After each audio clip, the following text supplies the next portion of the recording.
Welcome to the Tippy Top, the podcast that helps entrepreneurs succeed by sharing best practice and creating alignment with investors.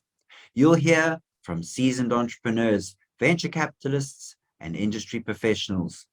The Tippy Top helps you learn vicariously because you simply don't have the time to learn every lesson through the school of hard knocks.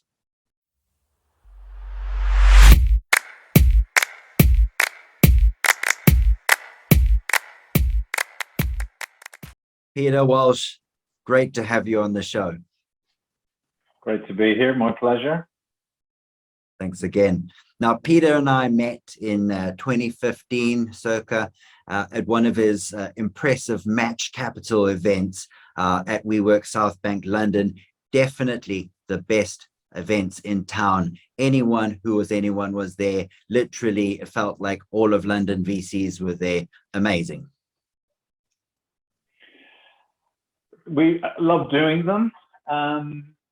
We got a lot of high-profile investors. There's some of the high-profile guys didn't necessarily come, but we always tried to make it very curated. Where if it was retail tech or AI events, we'd invite just those investors down. So it was always very well curated, and we did them at WeWork venues.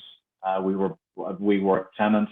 They were always incredibly supportive. Set us up with a nice venue, sound systems, etc., screens, drop-down screens, everything, and most importantly, free beer and good snacks too. That was me. Well, thank you very much. And I think that was probably the key to their success, that it was targeted and going after investors with a rifle, not a shotgun. So a big lesson there already. What we tried to do is we'd pick 6 companies, and before the event, we'd make sure that the investors who were coming down, if they'd seen them before, then we basically said, what's the point, unless you want to hear it all again. And for the companies, we'd say, this is who the audience is going to be. So if you pitch to all these guys, then make way for somebody else. So the idea being that it was a completely fresh interaction between the 6 companies. They all had 10 minutes each. Obviously, we wanted to make sure that it was condensed and it didn't drag on all night. So the pitches would be for an hour. Everybody had 10 minutes. We didn't do a Q&A because we found that people would ask really stupid questions and just make the whole process really elongated. And then we'd break for drinks and food afterwards, where if people wanted to carry on the conversation, then they could do. So it was really condensed, focused, and that's why I think it really worked. Yeah, excellent. And do you want to carry on, tell us a bit about your background, how you got to there and where you are now? Yes, sure. So I came to London in the mid-'80s when Big Bang happened. Most people probably won't remember Big Bang, but it was a very major deregulation of financial markets and exchanges in the UK. And so I worked as a trader for 5 years, trading interest rate products and foreign exchange. And then 91, I became a derivatives broker, equity derivatives broker for a company called ICAP, which was a 5-year-old company at that time. So it was a bit of a startup itself in financial services. Grew to be one of the top 100 companies in the UK at its peak. And I did derivatives for 20 years. Towards the end, I'd kind of exhausted myself with that product and wanted to do something brand new and something that was run by me completely. And I sort of fell into the venture capital space, where I thought there was a real disconnect between buyers and sellers, as I would describe them, or investors and entrepreneurs. And that's how Match Capital came about from 2012. Was for the next 7 years, I just did that. I basically tried to match buyers with sellers, and we developed a platform which was powered by some technology that had been developed at University College London, and it worked in the sense that we were trying to match relevant investors to relevant entrepreneurs, and kind of take out the sort of A to Z, kind of approaching people from an A to Z point of view. We'd say, well, look, the top guy for you is this, and the second guy is this, and blah, blah, blah. And so to try and make it a bit more data driven. And so I did that for 7 years. We'll probably come to or I'd stopped, but basically I ran out of cash myself. So the age-old crime of startups, not having a robust enough revenue model. And then I worked for a charity for 2 years as their head of fundraising, ironically enough. But during that period, we raised some record sums. The pandemic happened. It was an NHS-focused charity, and they were buying medical equipment for 3 hospitals through the pandemic. So it was an incredible time to be part of it, and it was great to see how people responded to us as a charity. They, the one time when people with real money kind of got the message that we need to do something, and that was a really interesting time. And then 6 months ago, I left them I came across a new startup in the bloodstock industry. I'm not an expert on bloodstock by any stretch of the imagination, but I loved what their ambition was, which was to bring the buying and selling of thoroughbred horses online. And I thought, wow, that ticks an awful lot of boxes for me. As sort of an age-old industry bringing a new alternative, and I thought, love to be part of it, and so here I am. I couldn't think of anyone better on the show. As the listeners know, this podcast's all about helping entrepreneurs learn vicariously. Peter's, done it from all ends of the spectrum. For today, we're going to focus on our usual 3 main topics. Today, it's going to be time to fundraise, reality versus fantasy. Number 2, founders always raise too little. And number 3, why startups fail and how to avoid it. But I want to come back just to topic number 1, time to fundraise, reality versus fantasy. Peter, what's your thoughts on that?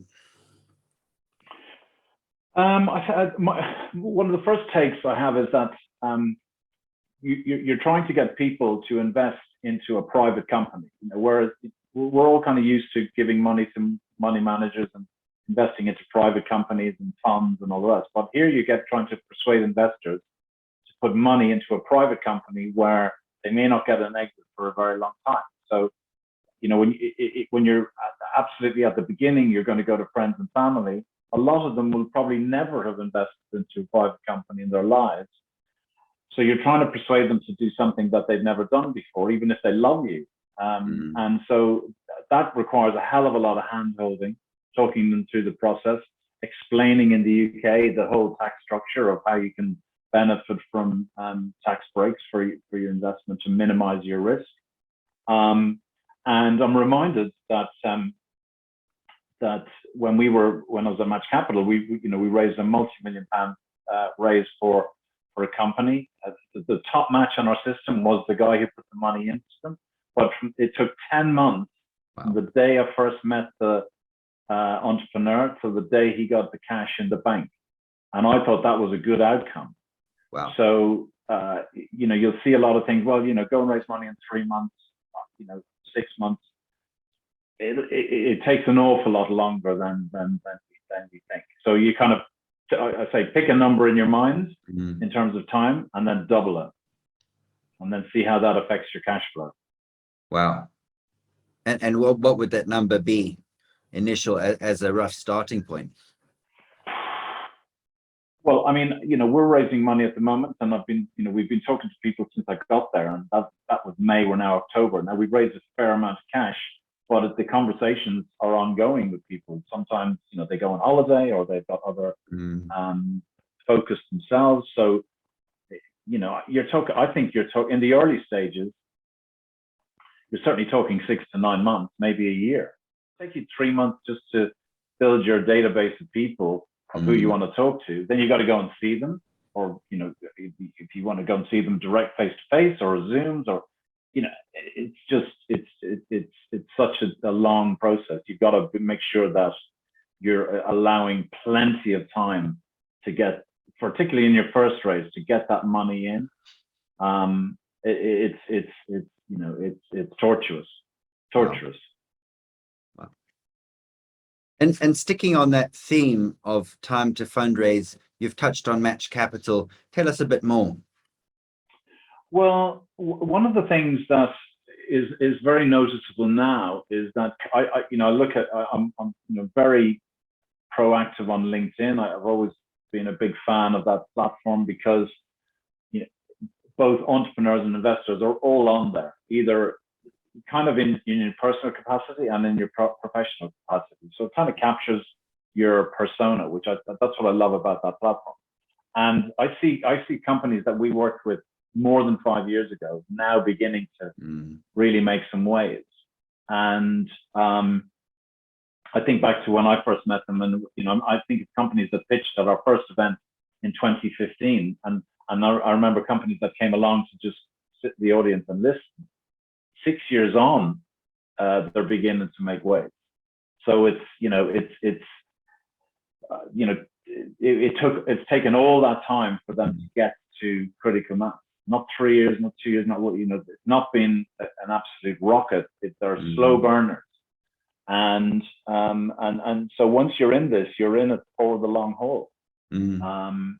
But there's one company that I remember we spent a total of a year trying to raise them money, put them in front of absolutely everybody.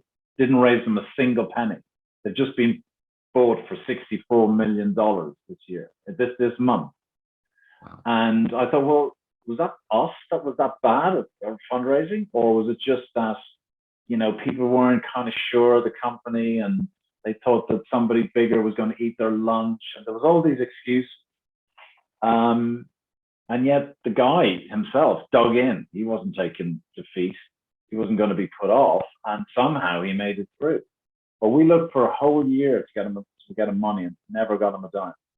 So there's a business that's gone on to be very successful by comparison. Okay, $64 million is a lot of money, but not $1 billion. But he found a way, and he had to, because there was no alternative. It wasn't through raising money. They found a way to just grow organically, as it turns out. And how have you taken those experiences at Match Capital to help you, be as successful as you have been? Obviously, early days with ThoroughBid. I think that my learnings are that you need to be constantly having the conversation with, because you never know. Somebody told me a great phrase. When you're looking for, when you're looking for money, ask for advice. So when you speak to people, you find that you're always kind of pitching, and I sometimes catch myself thinking, oh my God, you're just pitching, rather than just saying, hey, this is what we're doing, and we're trying to, do this and do that. And you kind of feel like you're just kind of pitching all the time. And but you do need to be having those conversations with anyone, because you'll find that your friends or acquaintances say, oh, hey, listen, you should meet so-and-so, and I'll introduce you to my great friend. He's in our case, he's a great, he's a trainer, or he's an owner, he's a bloodstock guy, and if you're not kind of telling people, you kind of have to just swallow your pride and just tell everybody who listen what you're doing. And gradually what will happen is that you're having the conversations as you're gaining traction. You need to run the two in tandem, because and I think this is where a lot of companies get into trouble, is that they sort of try and build a business, and then they go and try and raise money, and then they spend all their time raising money and taking their eye off the business, and vice versa. So in a team, you need to have somebody who's kind of, that's their job: go and raise the money, go and talk to investors. So I guess that's been one of my kind of principal roles, has been making sure that between the team, we've amalgamated all the people that we know who might be interested, and we've made sure we've put ourselves on all of their radar. It's over 100 people in our case, and because it's going to be a small percentage of them that will ultimately put the money in. And then even if you get the money, I think you still need to keep talking to people, because you may need to go back for a bit more at some points, and you just want to make sure that people know about you and know about the progress. And even if you're not raising, you're telling people what your progress journey looks like. So you're doing your own PR marketing, essentially. Sage advice. And I particularly like what you said about having one dedicated fundraiser. Someone focuses on the business And someone does the fundraise, and of course there's crossover, but you can Yeah. only generally focus on one thing at a time. Now, next topic, founders always raise too little. Tell us more. Well, again, it comes back to everything is kind of different to what you expect. So you might make conservative expectations in terms of revenue, and you make conservative estimations in terms of costs. And I think then what you need to do is sort of work out like what's the doomsday scenario. I.e., you think, here's my revenue trajectory, and I think my costs are going to be this, so we should be okay if we follow this path. But imagine if the revenue turned out to be half of what you had anticipated and your costs were double. What does that look like? Because you'll find then suddenly you need to raise a hell of a lot more than you thought. So again, you'll have a number in your head that you think you need to raise. It's almost certainly going to be double that. So, but the point is, I think you sit down, you work out with your team, you go through a spreadsheet, you literally pick each line apart about how much you need to raise, how much you're going to make out of this, what's the cost going to be, how many people do you need, what's your marketing budget going to be like, et cetera, et cetera. Get a sort of a sensible sheet together of your forecast over 3 or 5 years, and then kind of say, right, what's Armageddon look like, and how can we survive Armageddon? What it'll ultimately mean is that you will need to raise a lot more money than you initially thought on your conservative projection, but you need to have that number in mind so that you know what is the worst case scenario. And I think the trouble is, if you're an entrepreneur, you're always thinking of the positive. That's because you're selling positivity. You have to. That's your job. You can't be going, oh, well, the worst case scenario, because people will go, well, that doesn't sound great. So you're trying to sell the positivity, but in reality, you need to have a doomsday scenario at least in your mind process, so which is part of the reason why I say you've got to keep going with the chat, even if you do raise the money that you think you need initially. Keep it going, just in case you hit a bit of if you hit a hurdle at some point. I use the pun loosely because now all I ever talk about is in horse terminology. But like the pandemic came along, I'm sure that must have held an awful lot of startups below the waterline. And I have a great friend who has a fantastic business in the music business, and he had putting on major stars and at race grants, and for 18 months they had no money. But I knew he'd get through it because he just had that kind of resilience, and he just recalculated what survival looked like, and he's come out the other side. So again, you need to raise more than you think, and it'll take longer than you think, and you need to work out in your mind what do those worst case scenarios look like to see can you get through them if that's what ultimately turns out to be reality. And barring big global pandemics, what are the reasons why people aren't getting the number right? Are they underestimating costs, thinking revenue is going to be too forthcoming? Is it deal costs? What's the main thing? I don't think it's the deal cost so much. I think it's just reality turns out to be much tougher than what you thought. And so therefore it's obviously sensible to make sensible projections. But once you've kind of come up with your sensible projections are, work out what the worst case could be, and sort of be kind of subliminally working to that worst case scenario, so that you don't get a nasty surprise yourself in 3 to 6 months time. So again, it's like, imagine your revenues are half of what you thought they were going to be. Imagine your costs double of what you thought they were going to be. What number do you need to get? And I think before we started talking, when I looked at the figures from HMRC, so in the UK, we've got the great, we got the Seed Enterprise Investment Scheme, we've got the Enterprise Investment Scheme. Fantastic, and they're probably world-beating initiatives in terms of helping investors mitigate their risk. And if you look at 2019 to 2020, the average raise, if an SCIS company, when the limit is 150, the average raise was 80 grand. So, even though you think, oh, well, I'll go and raise 150 under SEIS. Well, the average in the most recent full year figures was 80,000. And then if you look at EIS, if you get that far, the average raise is like 440, 450 for 2019, 2020. So, you know, if you've gone in your spreadsheet, you think, well, we'll raise 150 grand under SEIS, and then we'll go and raise $1 million under EIS. Well, that's not the reality. The numbers are indisputable. They're coming straight from the people who send you your certificates for your shareholders. So I would say, well, then if I put 80 grand into my forecast and I put 450 grand into my forecast for my EIS raise, when I look at that on my trajectory, then what does my cash flow look like?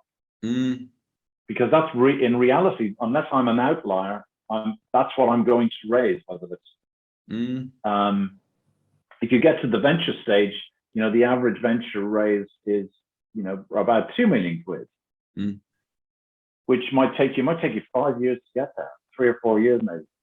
And you need to be doing significant revenue to be able to get the VCs to give you 2 million quid. I mean, they'll want to see, you know, £1 million or $1 million annualized run rate for you to attract that type of money, in my experience. Yeah, they'll need to see the growth. And they call it venture, but it's not. It's growth capital also. Because they have to answer to their, you know, they have investors giving them money to find the unicorns of the future. So they are definitely very forensic about the companies that they invest in.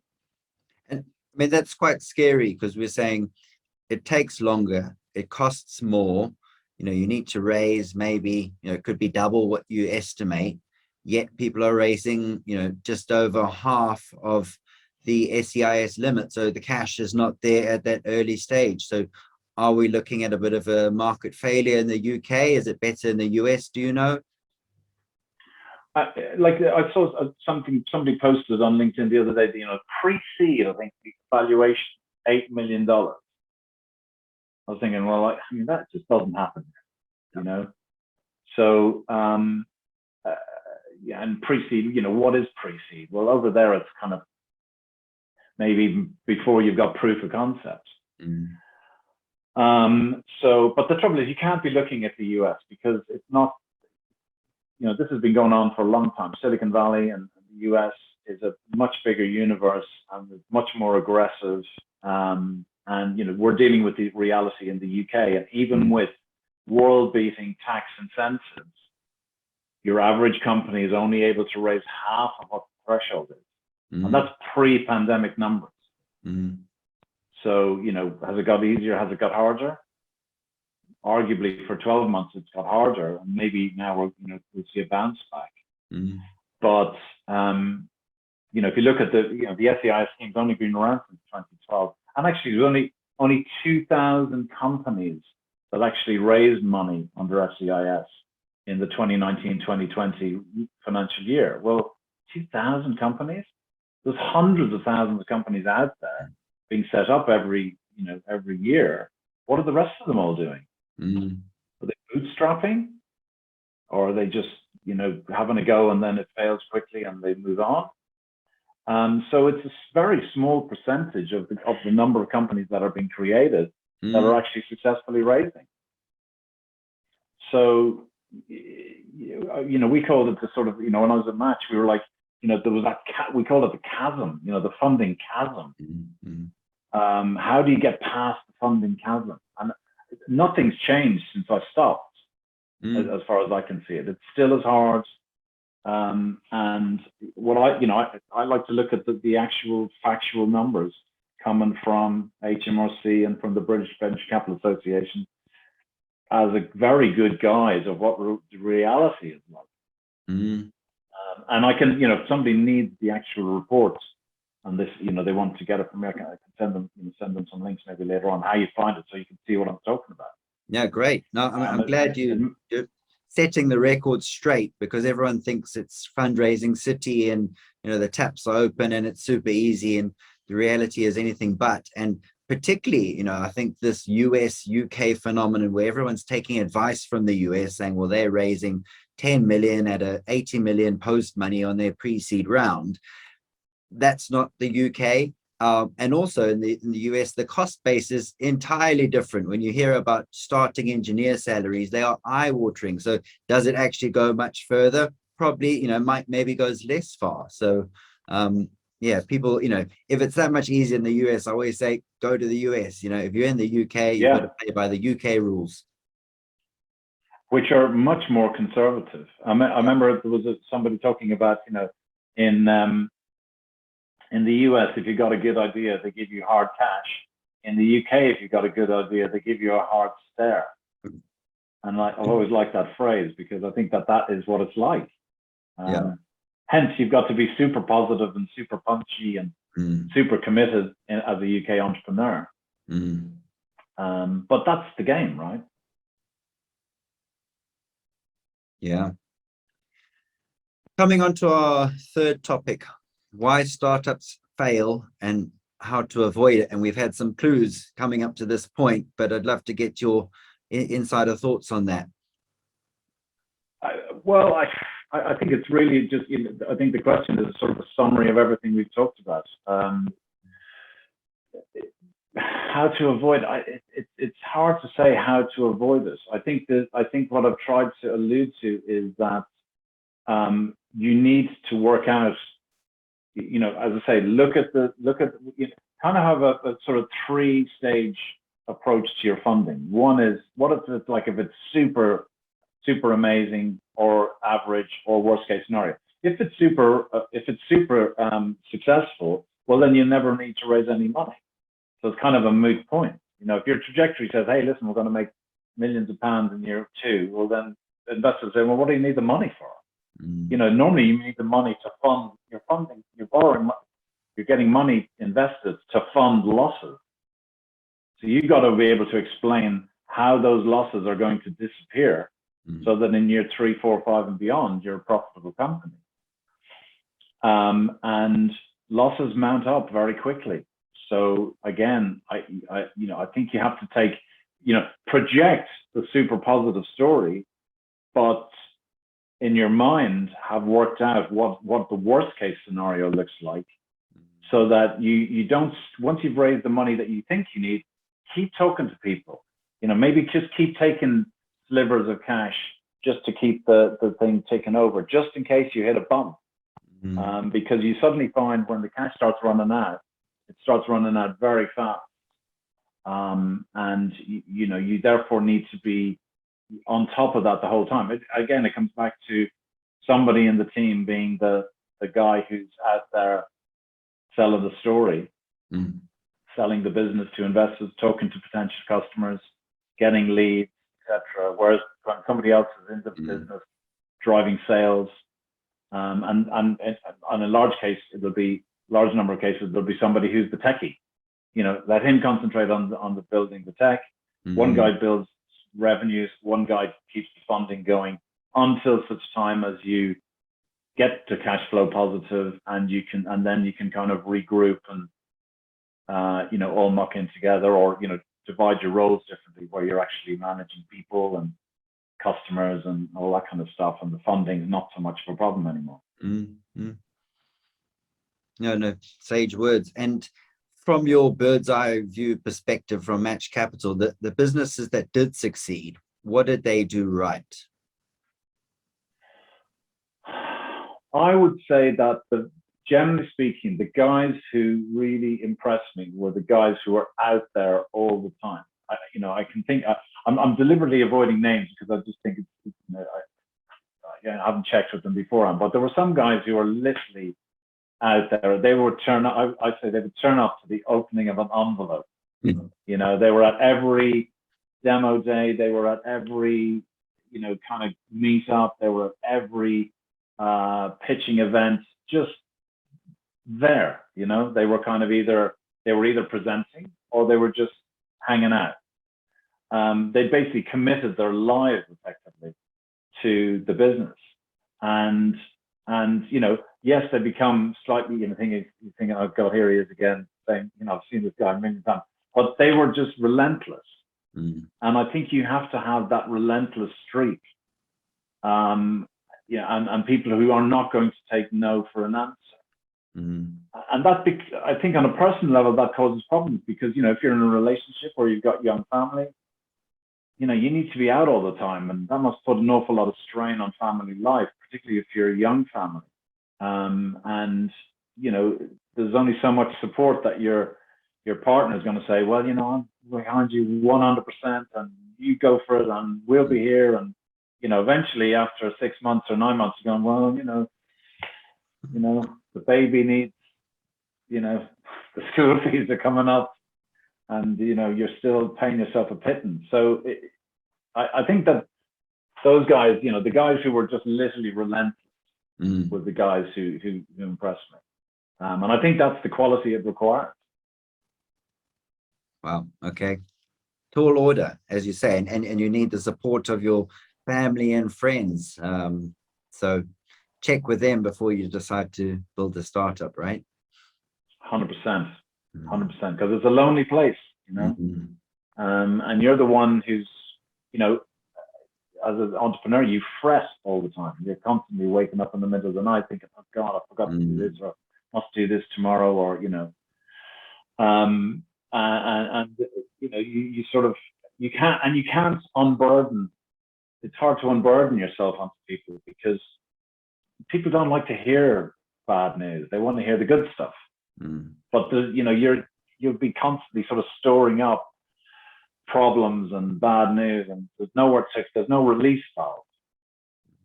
And that becomes that, you know, that can become an issue. You know, you can basically end up in a bit of a burnout situation, or your mental health is struggling because you know, sorry, I think it's, you know, public knowledge that, you know, if you look at the guy who set up Monzo, eventually, you know, I think he stopped being the CEO because he was struggling with his own mental health. And I can imagine that trying to grow a startup like that at the breakneck speed they were going must have been, you know, on one hand fun, but like you can imagine more and more people reporting to you, more and more people that you're responsible for, all of that kind of pressure. I can see how that would take a toll. Absolutely. And one of the things that a lot of entrepreneurs face is this kind of cash out looming, you know, that they're heading towards a brick wall, and not helped by many VCs who aren't distressed investors, you know, by definition. So they'll, you know, it's a very fine balance. If an entrepreneur's in that scenario, what would you recommend they do? Say 3 months to cash out. Are there any levers they can pull, or is it preordained 12 months ago and there's not too much to do now? I think you'll find it's very difficult to avoid the you know, to avoid disaster, because if you're 3 months left, that's, you know, you need a bit of a miracle. You're not going to be able to borrow money. You know, there's no bank on the planet will lend you money for your startup to help you through the tight cash situation. So unless you have assets you can that you can leverage, and what are you going to do? You're going to say to your wife, "Oh, listen, I'm just going to go and," or your partner, you know, I'm going to go and mortgage the house just to get us through the next 3 months. I mean, good luck with that conversation. So I think when you get to that point, you know, there is a point at which you will have to raise the white flag, and hence why I come back to, you almost need to be doomsday scenarioing from day one, so that you don't end up in that in the sort of the, you know, in the sort of, you know, rush towards the brick wall, as you say. Yeah, no, scary stuff. Because it's very painful, you know, it's very painful, very hard to admit defeat. But, you know, you'll keep going till literally there isn't anything left. Because that's just the nature of being an entrepreneur. Absolutely. And you know, sometimes they do turn around and you have to hold out for that bit of hope. And just coming back to all the experience you've had, you know, very enviable track record and experiences to date that you've fed into ThoroughBid, and it's definitely, you know, I can see it firsthand, leading to your success. I was just wondering, in terms of those statistics, in terms of startup failure, in your view, if everyone knew what you knew now or know now, what percentage difference do you think that would make to failure rates? And where I'm getting to is in terms of entrepreneur education, is there enough out there? Do we need more podcasts and blogs and vlogs, or are entrepreneurs listening? Are the schools giving the right training? I think there's lots of podcasts about people who've made success. There's not very many ones about people where it's gone horribly wrong, and what was the obvious thing that they missed. Because that's really, I think there's where the lesson, it's like when you're building a product and you're getting loads of really good feedback. Every time that we got a user or Match Capital who had a bad experience, that was the one that bothered me. Not the good ones when say, yeah, you're great, God, so good that you're around, really helped us to the lot. It was when the guy said, well, I didn't meet anybody at your events. They're rubbish. Or, actually, that investor you introduced me to was really rude, or it was the bad experiences that you were trying to mitigate more than the good ones.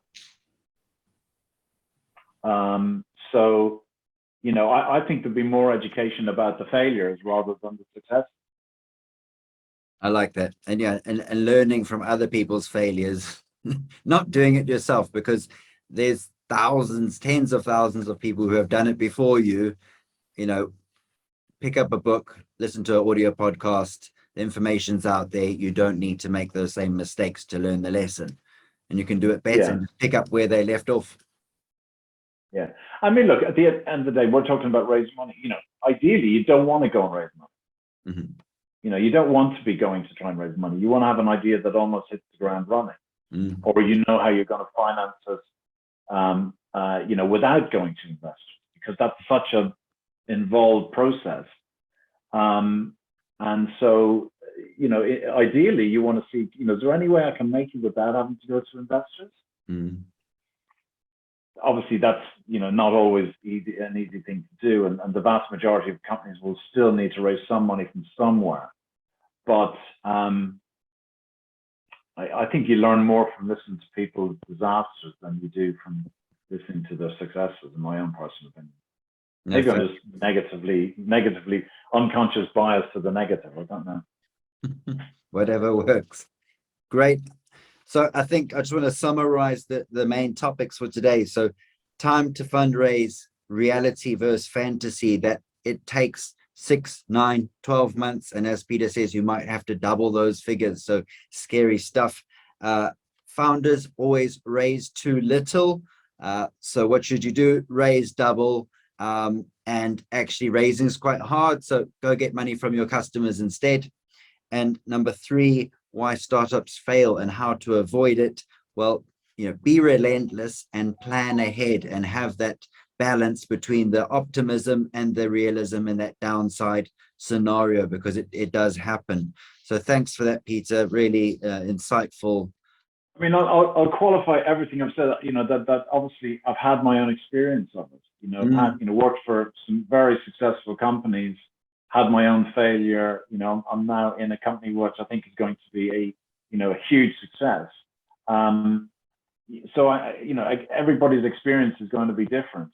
And I'm really just kind of talking to you from the benefit of my own experience, and I'm late 50s, but still on the entrepreneurial journey, loving it. But it's a different life to working in working for the man, as they say. Because there's always that uncertainty in the back of your mind about, is it going to work? When you're in a big company, it's almost self-fulfilling to some extent. Yeah. But when you're in these kind of young companies, you're just not quite sure when people say to you, where do you want to be in 5 years? Well, if you're in a big corporation, you can think, well, I'd like to be, senior partner or, managing director or on the board or whatever. When you start up, you're like, where would you like to be in 5 years? Well, I'd like to still be here. That would be a good start. Yeah, but that's the good thing about entrepreneurialism is it's and being an entrepreneur and working in startups is you get a great satisfaction. Every little victory feels like you've won a major battle. All the little things, all the little successes they almost feel much bigger than they are. because it's just a great feeling when things come off. No, I'm sure. No, incredibly insightful and such valuable advice. Thanks again, Peter. Do you want to tell the listeners where they can find you online, and then we'll go into some quick fire Q&A, and then we'll conclude? Yeah, I mean, well, our website is ThoroughBid. So we're playing on the word thoroughbred, thoroughbid.co.uk. So go there and have a look at what we're doing. And my email is peter@thoroughbid.co.uk if anybody wants to drop me a mail ever. I'm always keen to, happy to talk to people about my own experience and hopefully help them avoid disasters themselves. That's very kind of you. Thanks, Peter. So quick fire questions, your formula for success. Total focus. Don't get dragged down every rabbit hole. People will say, "Oh, you should try that. You should." Just, know the direction you're going in, and believe in yourself, because that's for me, that's the key thing. You've got to believe. Have total self-belief if you can. No, wise words. Advice to your younger self. I wish I hadn't partied as much when I was at university. Why not? Well, I sort of kind of saw university as a reward. I haven't done all right at school, whereas in fact, what I should have been doing is say, right, this is the next stage to the to the career path. But I'd been at boarding school, so I thought that when getting into university, it was like, that's your reward. Go and have fun for 3 years. So I should have just kind of I should have struck some balance. I think you're doing all right, so I don't know. Yeah, maybe. Don't be so hard on yourself, maybe. The next big thing. Obviously, ThoroughBid is the next big thing. And apart from ThoroughBid, the Metaverse, that seems to be the watchword. I don't know what it means, but Metaverse seems to be the thing that's on people's lips that these days. So I'm going to keep an eye on that. Yeah, I know we've just seen the rebranding of our friends at Facebook, which is very uncanny timing and funny that. Given you've been on both sides of the equation, best advice to VCs? I think for VCs, if they can find the time, I think that when you if you're a VC or an investor and you get a deck and you can give the feedback, if you could give it. I know that if VCs receive hundreds of decks, but I know some guys who would spend they'd stay up into the night writing emails back about why they didn't buy into a thing. They tend to be the young kind of VCs. But I think as an entrepreneur, if you the feedback is the best thing. If somebody says your deck's rubbish, and here are the reasons, here are the 5 reasons I didn't like it, that's you take it on board and you then reshape the thing. If you're just getting no answers, it's just you just don't know where you're going wrong, because ultimately they're not coming back to you, and it must be for a reason. So it'd be good to know what those reasons are, if that's at all possible. I know it's not, they don't necessarily have the time, but I think that would be really helpful. Well, as you say, it's if the VCs provide it, it's free advice, very helpful. And coming back to your earlier point, if you want advice, ask for money, and you'll probably get lots of advice. That is. Yeah, exactly. Best advice for entrepreneurs? A few kind of very trite things. Fail to prepare to fail. I think you need to. I think more often than not, I think we need to now kind of go a bit old school. I think speaking to people on the phone and not relying on email to do the talking for you, I think is becoming important. People are bombarded by emails. Your kind of pitch is going to get lost and might end up in spam. If you can talk to people, if you can get intros where you can have a call with somebody and talk to them about what you're doing and engage people. When I was in the broking industry, it was your voice that helped you succeed.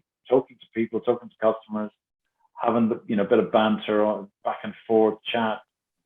Get out there. Go and just be visible. and talk to people, because people, that's for one thing's for absolutely sure, is people buy people. And I think that's always been the watchword in the venture industry. And that's 100% true. Is, you know, and if you're not able to project your personality and your passion and your verve and your drive and your determination, then it's going to be very hard for you to convince people to give you money. Yeah, absolutely. And on that note, when people send through pitch decks, I always say, send a 5-minute video clip along. You know, if you can't pick up the phone and it's going cold, do the video, the passion comes across, and you know, maybe you're not good at translating words and ideas into a deck. It's not, you know, it's not that easy. So yeah, bring in that human touch and you probably get a lot more yeses. I think that it'd be more of that would be good. Yeah, for sure. More video. I think video is a great way to start. I just not used enough, I don't think. Well, you've seen only recently LinkedIn come up with the video on your profile pic. You know, he has a 30-second intro to me, far better than people reading. You know, it just doesn't translate as well. Absolutely. And finally, your favorite way to blow off steam? Cycling up steep hills. Painful, but something satisfying about getting to the top. So I live in an area where there are a lot of hills, man. So I like going and getting up there. And then looking down on the view. Looking down on the view. A road or mountain bike? I kind of got a road bike. I'm not mad with the hybrids off-road. I like roads. And I like hills. While I still can, I think is the way I've thought about it. Well, I saw Harrison Ford still cycling around. I pictured him in the paper at age 78, and I thought, okay, well, I've still got 20 years to go to get to his age. So, you know, I'll take him as my role model. There you go. Great. Well, it's been a pleasure, Peter. Fabulous advice, great insights, and thanks for sharing that with all the listeners. And we look forward to having you back again soon. Yeah, my pleasure. My pleasure, Alex. Anytime. That's all for this episode. Keep tuning in for more exclusive content on how to succeed as an entrepreneur. Make sure that you follow the Tippy Top on all social channels, including Twitter, TikTok, Facebook, or now Meta, Insta, YouTube, with @the_Tippy_Top blog. And check out my website, thetippytop.com. And you can also find me, Alexander Lee, on LinkedIn. Until next time, keep pushing, and I'll see you at the Tippy Top. Cheers.